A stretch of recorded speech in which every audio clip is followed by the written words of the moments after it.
I was trying to round out age numbers.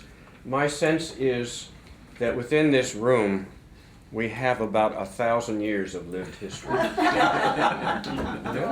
And that's really significant. 1,000 some years of lived history in this town and the surrounding area. And of course, the museum here has a number of functions, and one of which is to preserve the town's memory. And a town that has amnesia is in trouble. And so we have that responsibility of stewarding the collective memory of the town and the surrounding area. And people continue to donate items to us that make that possible. Pictures, what we call ephemera, which are items or artifacts, and things of that nature. But let me tell you about the building itself. This building was built in 1904, the very same year the town incorporated itself. It was built as a gatehouse, and that's why it gets its name that way. It was the main southern entrance to the Springfield Hospital. And outside here to our left were the pillars. They've been shaved down a little bit, I think, over the years, but moved out as well. But there were large iron gates that swung open and closed for vehicle transportation. And there was a smaller iron gate to at least one side, if not both sides, that allowed for pedestrian traffic as well. The building itself never functioned as a gatehouse as far as we know, but it was designed that way. So as you come in the front door, you'll notice that there are windows to either side, so that if there was an official gatekeeper, they could watch the road without having to go out in the weather, whether it was the heat of summer or the cold of winter. The first residents that we were aware of that moved in here were the William Shore Shipley family. He moved in here with his wife and had 2 daughters in 1913. And he lived here until 1954 when he died. He was the chief purchasing agent for the hospital, and that was put him about 3rd down from the top in terms of the pecking order of administration responsibility. He and his wife Lillian reared 2 daughters. I think one was Margaret and the other was it Mary Agnes? Mary Agnes. Mm-hmm. And it said that in this foyer or entryway stood a piano, and that's where the girls learned to play piano, and sometimes when they had visitors, that's the form of entertainment that was common for the time. This was the parlor, and from some of the materials we have and recollections, people said that it was a rather dark painted color, much probably similar to what we have right now. And that area, time and history still carried something of a Victorian flavor, so it was what used to be called the old-fashioned parlor, which was a very well-kept, properly kept room in the house. And the kitchen for this house originally was in the basement, directly underneath this room. And over here behind Sean, there's the remnants of a tube. It was a speaking tube that came up about waist high and was flared, and that way Mrs. Shipley could talk to the cook who was downstairs. We still have the original wood-burning stove down there that they cooked on. It has faced the casualty of one broken leg, but it's still there. And there was a corner cupboard in which dishes were kept and items of that nature, and I'm sure a working table as well. It is said that the cook was a woman by the name of Mrs. Gaston. Anybody recall that? She was a patient at the hospital, and it was said that when she worked, she talked. She talked to herself all the time, and she got very flustered and upset if people interrupted her when she was in the process of doing a task. So she was not to be meddled with once you would set her on track to do her work. And then behind me, there is a small room which we have turned into a restroom, and it was the more formal butler's pantry. There's a dumbwaiter in it. It doesn't operate anymore, but the food, of course, is brought up on the dumbwaiter with a pulley system, and there was a sink and a counter in there, and then all of the serving dishes or the family tableware was kept there, and the food was plated, and then it was served in the other room, which is, of course, the formal dining room. Right now we have a Duncan Fife style dining room suite in there, and it is rumored that it belonged to a veterinarian who was here around 1910, I think a Dr. Corner, and lived up on Spout Hill, I guess, right near the Springfield. Second Avenue, wasn't it? I'm sorry. Corner, Second and Spout. Was it right up Right near across the from Springfield Presbyterian. right near the church? Really Right. almost. Yeah, but was he here in 1910? Corner you're talking about? Hmm? Would he have been here in 1910? I guess he probably was. He was the right old guy. Yeah. I thought Well, he was I- more recent. Yeah, he Oh, I believe he Okay. could have been. 1910. Yeah. Well, the food was served there, and when they had company, it was said that they would hire a girl from town to come up and to actually plate the food and serve it to the guests, so that Mrs. Shipley was free to visit with the guests along with her husband. But behind that room is a kitchen now. Originally, it was a porch, and then it is rumored that about 8 years after the Shipleys left, that it became a sitting room, and then was turned into a kitchen. Or it may have been a sitting room prior to that time, because there are some rumors that people said that sometimes the Christmas tree with a Lionel train under it was in this room. Some people remember a Lionel train and a Christmas tree in that room. When you're working from memory, it's hard to collaborate these things unless someone has written something down in a journal current with that particular time. Above this particular room, which was the parlor, was the master bedroom for the Shipleys, and was common at that time. There were no closets. They used wardrobes at that time. Later, I think the hospital did put some cupboards in on this back wall. And then across the hall was the bedroom that the girls had.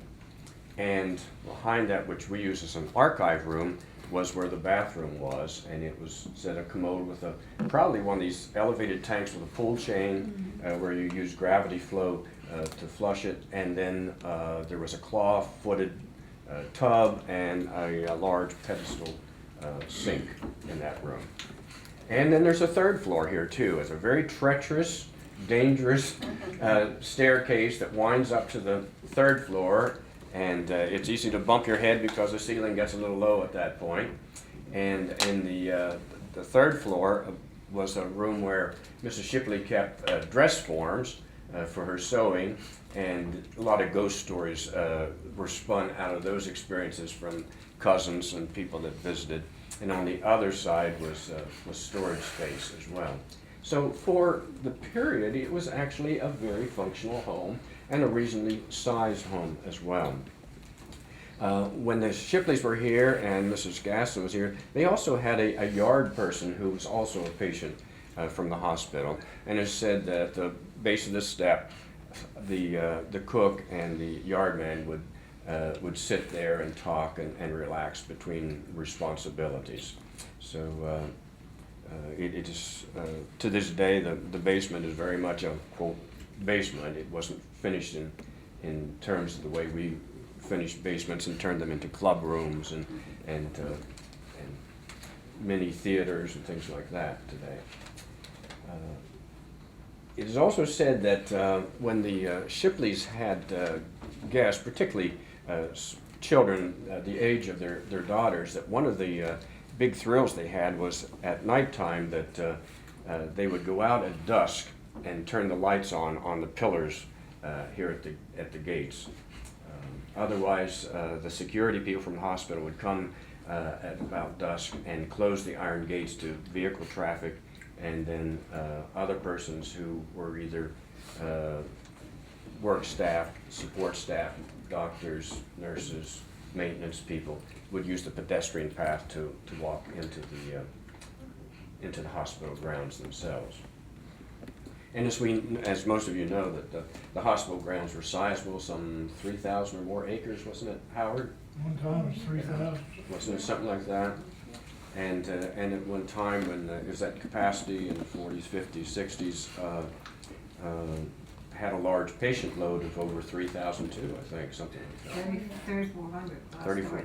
Yeah, that number sounds about correct. So I went there in 49, I had 33 on it.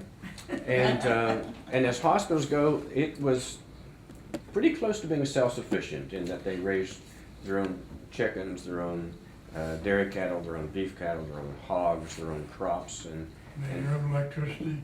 yeah, and so other than with the dinky train that brought up coal for the powerhouse, and maybe some other supplies that were not manufactured or available on the grounds, like linens and other kinds of items. They had their own canning house. Did they do that too? Yeah, they made mattresses and they made a lot of patients' clothes, Mm-hmm. the tan pants and shirts. My father used to run the canning house. Well, of course, as trends changed and, well, before I get to that, some people assumed that it was always primarily for people with mental or emotional problems, but back in the 30s and 40s, it actually had a patient load that treated tuberculosis as well. They also treated people with problems of epilepsy and other issues of that type. So it was not solely from people with mental problems. And they also had a geriatric unit as well. So it was a sizable campus and served a lot of people. Then as trends changed and they began to, quote, mainline patients and put them out in the public, unfortunately, many of those who went out on the streets did not have the internal discipline to maintain themselves in terms of keeping up with their prescriptions and things like that they needed to stabilize their lives. And so we end up with a lot of homeless people in towns and cities where some of these people are just left on their own to struggle. As the hospital downsized, then this building, and after the Shorbs, or Willie Shorb Shipley left, a variety of different doctors and other hospital personnel lived in this house, and over the years it became more used and in fact almost derelict, so that it was not hardly in livable shape by the 1990s. The town had the opportunity to acquire it and bought it in 1996 from the state for $100. And then with money from a Maryland State Historical Trust Fund and from volunteer help from the Historic Commission, they refurbished this building and made it into a museum. The items in the museum were collected over the years. Thelma Wimmer, for whom we have a tribute today, and her photographic portrait is on the wall there. And one of the dresses she traditionally wore at times of when the town was celebrating historic events. There you can see she had a very tiny waist, but I think she had a very bold spirit and was one of these very proper ladies. She was the one who back in the 1970s began to approach people about donating items, and a number of items were collected over a couple of decades and were kept in the townhouse and were called Rooms of History. And we catalog those items yet today as items from the Rooms of History in terms of date of accession to the museum. And then when the town acquired this and had refurbished it, including this whole wall, which was termite eaten, so that it didn't even resemble balsa wood when they got into it. It was just horrible. And I think, Matt, they had to put new supports underneath, didn't they, and treat the whole building. And so this is a whole new wall here, but that's where the original one was. They did a job of turning this into a museum. Most of the display cases that are in here are from some of the stores from downtown, probably the Harris Museum and some of the other, or Harris Department Store and stores like that. So they're not conventional display cases that a well-endowed museum would purchase from a manufacturer, but they are part of our history as well. So the displays we have on right now are, in that corner, are pieces of fractional money that were common during the Civil War and shortly thereafter because of the shortage of metals, particularly copper. And you believe it or not, that at that time when people started hoarding, that's where the word hoarding developed in the Civil War times. People were hoarding coins once they realized that the Civil War was not going to be over in a couple of months. And so they began printing these. They were sometimes called postage money because originally people turned to using postage stamps for change, but that wasn't very reliable because they had sticky backs, you know. And so the government went to printing what they call fractional money, which were simply undersized dollar bills for change.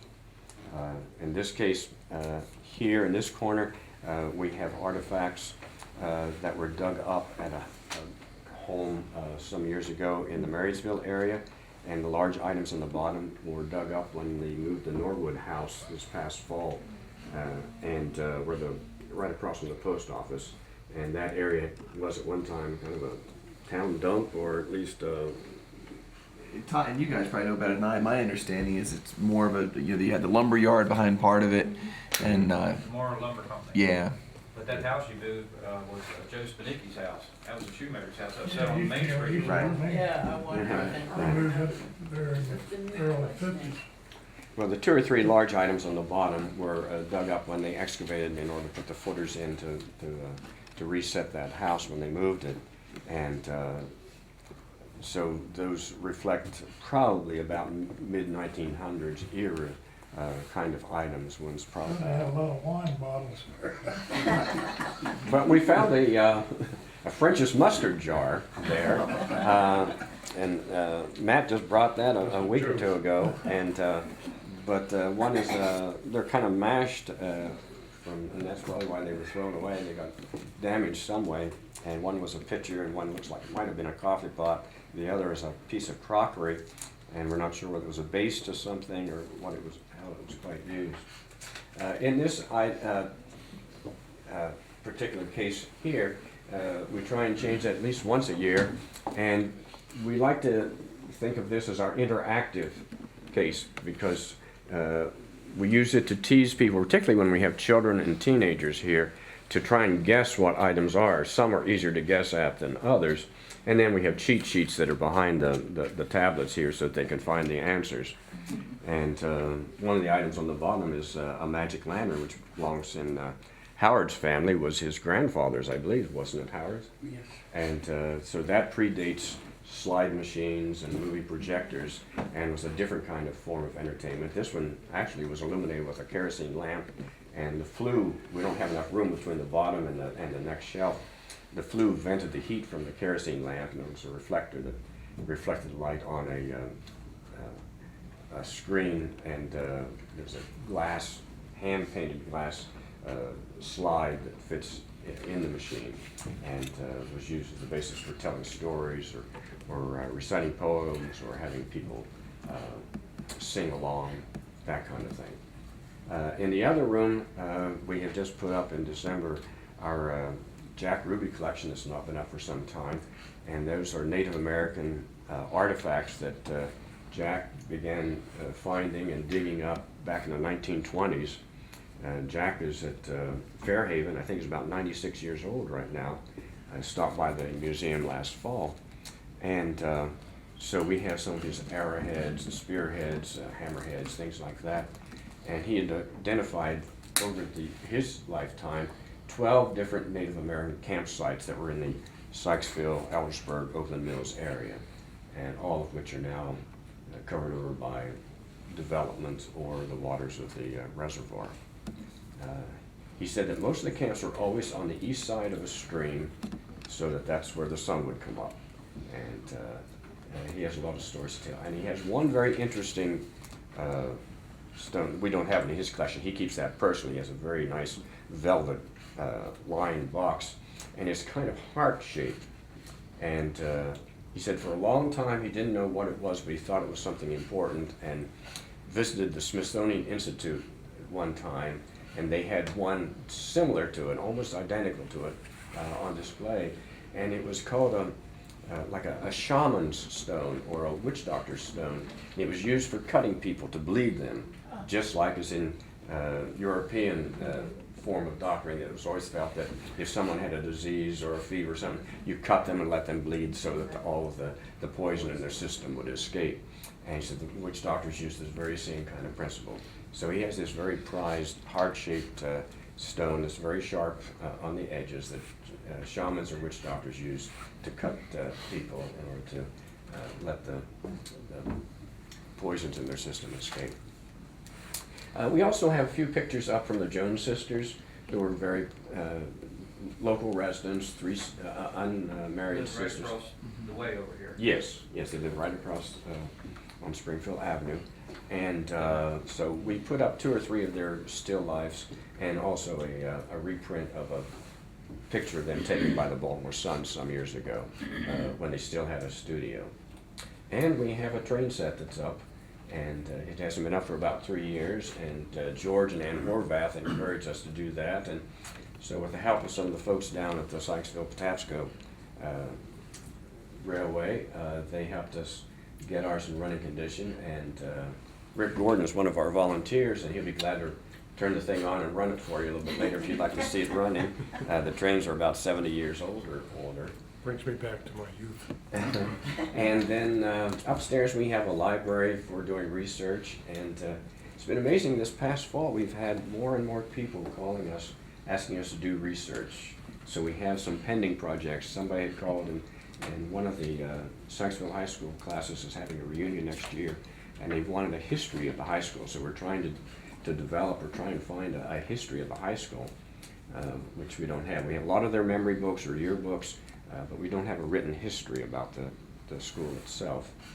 And someone else had, There's someone else has got my book now, but there's one in there. The first school evidently was a 2-story house. yes, actually it was 1 story and then the second story was added to it. Nancy, where was that at? I don't know, I guess it was up Across here. from the old phone station. No, that was dated before that was built. I don't know, it's in the book, Heloise Gaither had a sketch of it in this book Mhm. she had done. Somebody else? Nancy, Neil's grandmother, as you know, was a school teacher. Yeah. And I have a picture somewhere of her. She came to Sykesville as a young woman and she was a school teacher. And it was just her and another woman, and I have her picture too, who was the principal. And as far as Neil's father said, that schoolhouse was on Spout Hill. Right, that was the first one. Yeah. Yeah, that was Well, the first. where on I Spout? don't know. Because It shows on all the old maps about being there. That's where it was on Spout Hill. Huh? It was on Spout Hill. Well, where was that? Well, I where don't on know Spout where. Hill? Well, I kind of figured, and I don't know, but I'm just trying to figure, the 2 little houses, remember where the Gillises lived? Pete and Richard Leatherwood lived in Yeah. this. Yeah. Somewhere in that area must have been the first And schoolhouse. also, years ago, the Schultzes, you remember? Yeah, but they were across on the Well, highway, they weren't they? owned the house that my mother and father bought, but then also Annie Randall and someone else owned the big house that joined all that up where Burns's lived. Oh, yeah, but I'm talking about on the other side where, like. Yeah, I know Pete- where you're talking okay. about, those little 2 tiny houses that Rich Yes. and Mary lived in. Yes. And now that man has really made a big house out of it. Right. Yeah. But I meant it could have been in that area. Eddie Harvey's, comes Eddie Harvey's farm, comes in, came down behind them. I know. I got chased by a bull there one time. What? I got chased by a bull there. Oh. Whose farm was that? Eddie Eddie Hargrave, that's Eddie right, I thought, Hargrave, yeah. Okay, We Eddie, went through Eddie last week. I have Last these time. articles That's right. from, we talked about Eddie Hargrave last, and so I ran off some articles. I might not have enough. Take one and. I went to a public auction last fall, and I bought a bottle. It had Calrama Dairy Farm, Pass it around. Edward Hargrave. Yeah. Oh, well. Really? Oh, my. That's where the I'll be milk, there. we had the milk. He sold a lot of milk, but not a lot of people drank it. He gave it to cats and dogs. Pasteurized. Carol? there was a young teacher at the middle school, 2 or 3 years ago, got her master's degree, joined history on Sykesville High School. Debbie Paulsgrove? Yeah, Okay, I'll talk to Debbie. I've got her email address, but you know how to get in touch with her. I've got her phone, I don't have her email address. She has a lot of material from Yeah, several of us. she stops by and does some volunteer work here every once in a while. What was What's her her name? name? Debbie Paulsgrove. What? Paulsgrove. She lives up on Payne Orchard Road. Doesn't ring a bell. Do any of you have memories of when the Shipleys lived here to reflect on? Yes. Yeah, we all- Very vague. Yes, a guy I went to school with got in trouble because he said that he passed around that he'd killed Mrs. Shipley's rooster. So he had to go and apologize to her. Well, he had never had a gun, but because it was told so much, he had to, I Well, they had enough, that's good. vaguely remember them because they attended St. Joseph's, which there wasn't many of us that attended St. Joseph's, Mhm. and Mrs. Shipley played the organ. Oh, And okay. I can remember, just again vaguely, the two daughters. Mary, no, what was her name? Mary Agnes. Mary Agnes, didn't she get married and have a lot of kids? Yeah. And then the one gal never got married. But they were much older than me, so. Oh, yeah, I'm telling Way, you vaguely, yeah, I was yeah. just very, very Yeah, little very little. when I remembered, them at church. And I probably wouldn't have remembered them at all. Well, we graduated from the high school here in 51, and he said they didn't die till 54. You know what you said? Right. So we should have had some recollection, but I don't have very much of it. I mean, everybody in town knew who they were and when they attended things and stuff like that. Yeah, you know. but I don't think we were very, saw it very much. Yeah. They weren't. Everybody worked Springfield saw him. Well, both of them girls moved to Washington once they got out of school, didn't they? And the one girl, the one that never got married, was very good friends with Catherine Hesse. Remember Yeah, the remember Hesses Catherine that Hesse? lived? Oh, okay. They were- Harry Hussey's daughter. Terry Hesse, It and, seemed like they'd worked in Washington. Right. Catherine did too.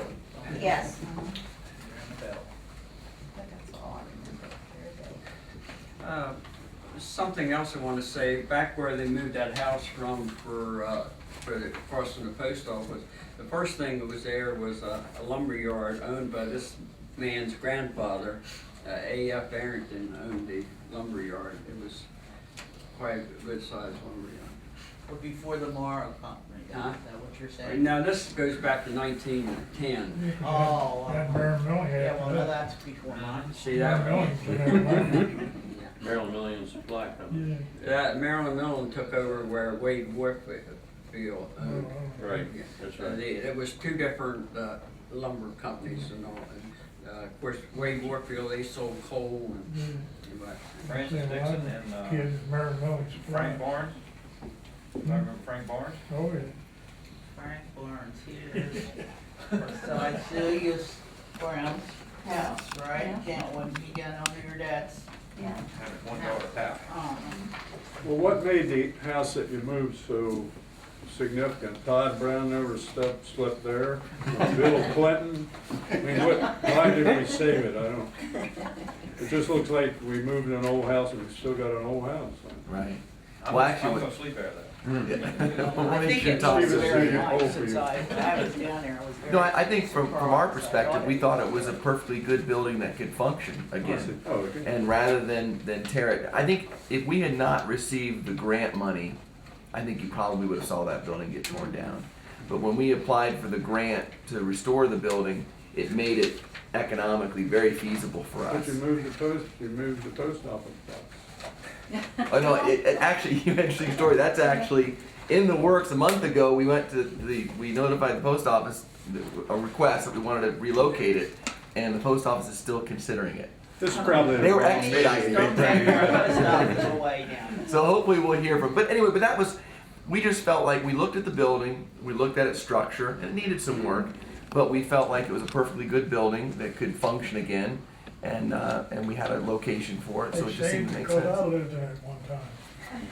That's why they kept it. Yeah. Oh, well, now I know the Now we value. know. Then Mr. McElroy lived in it. Well, Mac lived on one that side, says I it lived all. on the other side. Is that where Jake May lived at one time, same building or different? No, building? they didn't I call can't remember Jake ever lived there, I don't know who was there. Spanikia, the shoemaker, was there, right? Yeah. Well, when it was on Main Street, Right, Where right. was it? Was up farther on. right where, What? I think Oak is. Yeah, yeah. No, I think he. Cross Someone the asked me road. that Yeah. yesterday. They He moved can it back tell up you. across the road. Yeah, I Maybe remember. Built Maybe a it's store in there.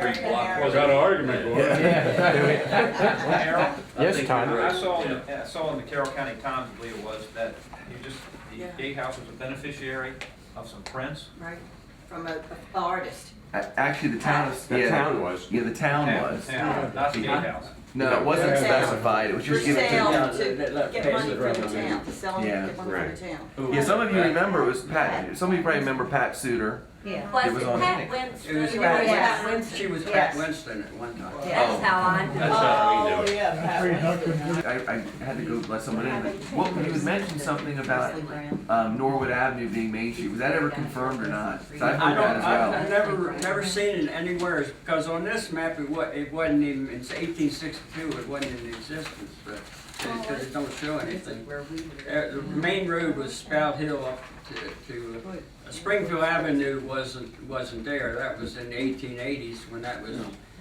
built. Frank Brown built that. So Spout Hill went up and then just went out over at Road? Or the other, turned the other way and it went Up to 32. West, they called it Westminster Road. The one at Obrecht Road, they called it James Sykes Road, that was the, Beg. Beg. Any more cake? For Eleanor and Katie. wants to read this, was, it was, well, the Hoods built it. Where was it? Right on, where Obrecht House is Right on the corner there? Where Yeah. Phil Obrecht lived? right. Okay. That was a church there, you said? Yeah, it was Mount Pleasant. I can tell you a little interesting story. There was a man that worked on the farm when I was a kid. His mother had been a slave on the property where I lived, Charles Hood, and he said that, his mother said that the lady was so large, she went to church there, that she was so large that you had to put her in an ox cart to take her to church. She wouldn't fit in a carriage, so that's just the story that he told. And I do have, can verify that his mother was a slave on the property because it was, A spring walk or spring historic tour, and we usually do two at the same time. And this year we're going to do one dealing with cemeteries. We've never done this before, so we're going to couple a visit to Springfield Cemetery next to the church, along with the cemetery of the St. Joseph Church. And we're going to couple, Downtown. yes, downtown, the old St. Joseph Right. Church. And we're going to couple Old Trinity up in Eldersburg with St. Barnabas Cemetery. So we're going to have some research teams working on trying to identify both some of the early prominent people of the town, but maybe also some of the rather interesting people buried there that, like Howard has mentioned today, and some of those stories that have shown up in the Herald in past years. And I think there's a Confederate admiral that's buried in the Springfield Cemetery, and we're going to see if we can find some information on that. And Some Pattersons are up there. some yeah, Browns the are up there, Pattersons are there definitely, and then Basements. Basements. Relatives. And you got Warfields in Trinity Cemetery, Susanna, and some of them.